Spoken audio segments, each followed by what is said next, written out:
Ladies and gentlemen, I'm Ozzy Osbourne, the Prince of Darkness.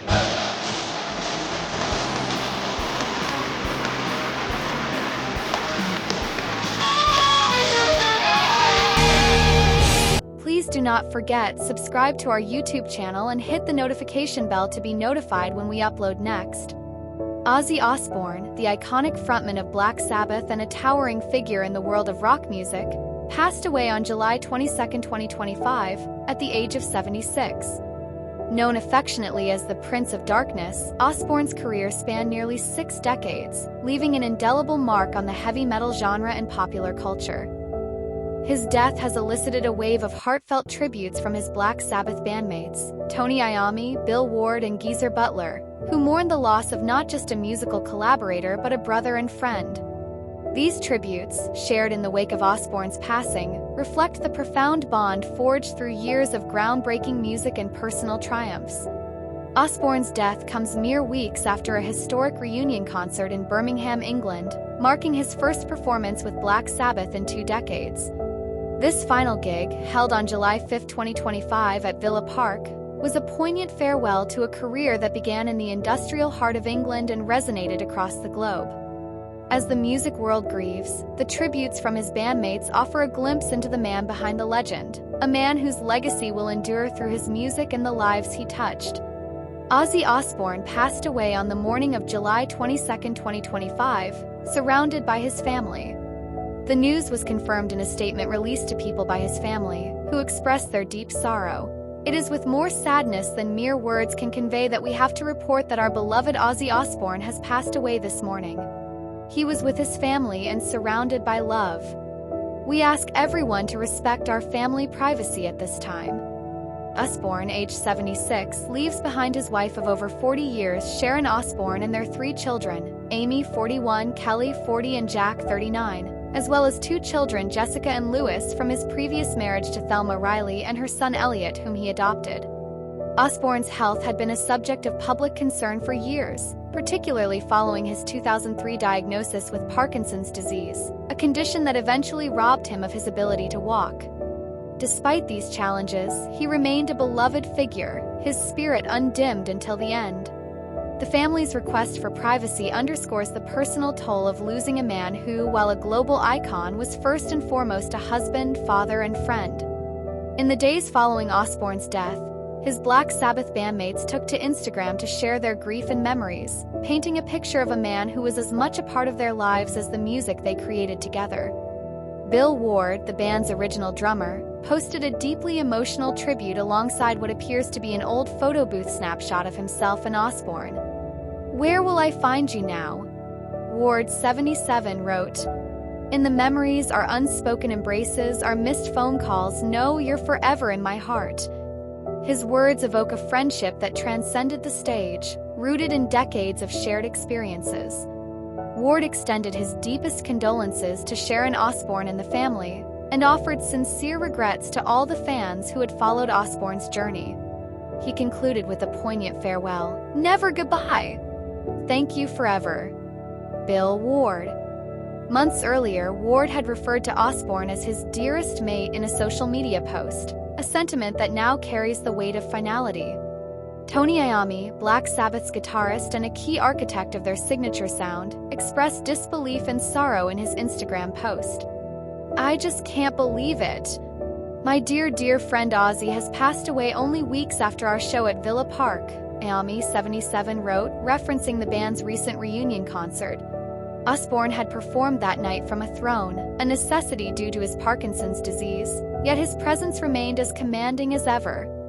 "It's just such heartbreaking news that I can't really find the words. There won't ever be another like him," Iommi continued. "Geezer, Bill, and myself have lost our brother.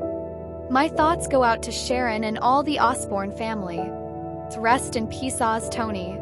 Iommi's tribute highlights the recent reunion as a bittersweet memory, a final moment of unity before an irreplaceable loss.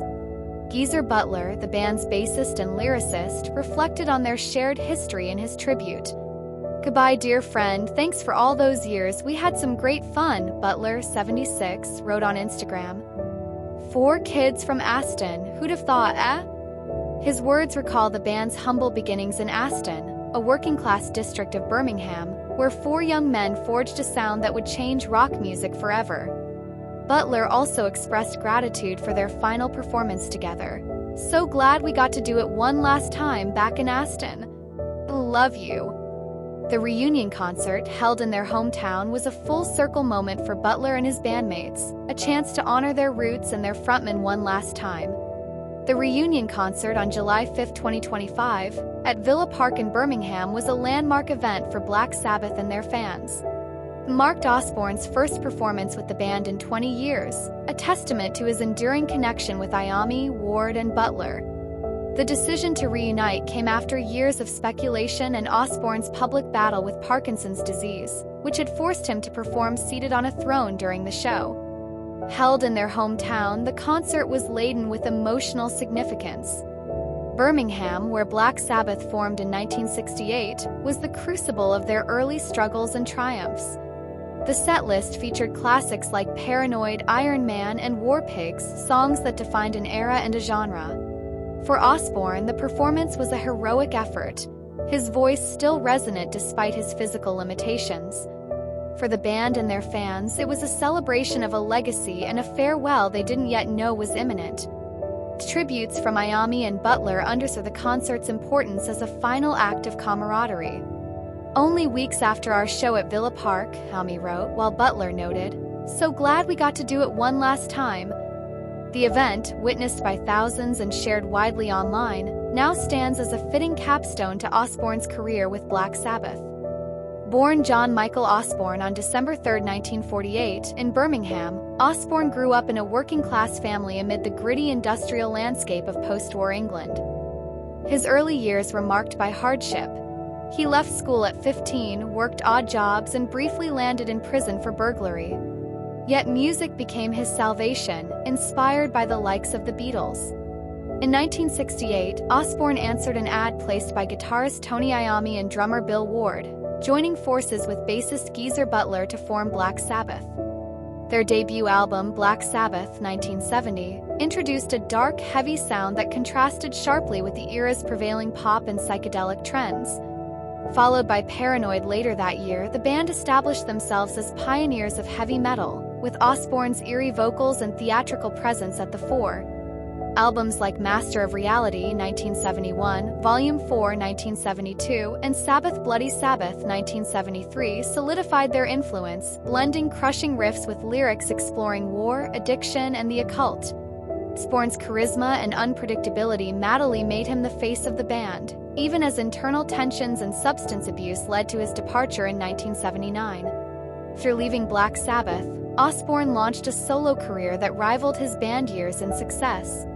His debut album, Blizzard of Oz, 1980, featuring Crazy Train, introduced guitarist Randy Rhoads and marked a new chapter.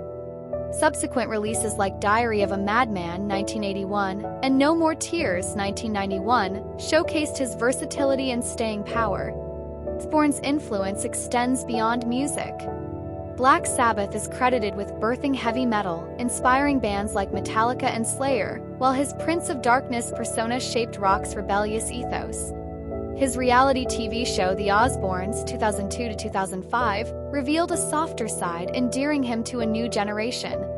Diagnosed with Parkinson's disease in 2003, Osbourne faced significant health challenges, including a near-fatal ATV accident that year. Yet he persevered, recording and performing despite his declining mobility. His determination culminated in the 2025 reunion concert, a testament to his unyielding spirit. Osbourne's death sparked an outpouring of grief from fans worldwide.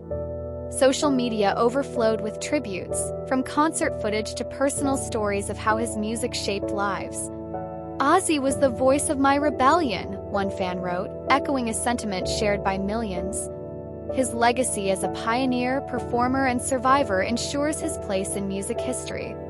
The Prince of Darkness leaves behind a catalog of timeless songs and a cultural imprint that will endure for generations. Ozzy Osbourne's death on July 22, 2025, closes a chapter in rock music, but his bandmates' tributes affirm that his spirit lives on. Bill Ward, Tony Iommi, and Geezer Butler mourned "Our brother." their words a testament to a bond forged in Birmingham and tested by time. The Villa Park reunion, a final bow in their hometown, encapsulates a career that defied odds and defined an era. As fans and family grieve, Osbourne's music, raw, fearless, and unforgettable, remains his eternal encore. Thanks for watching. Subscribe to daily updates and never miss a video.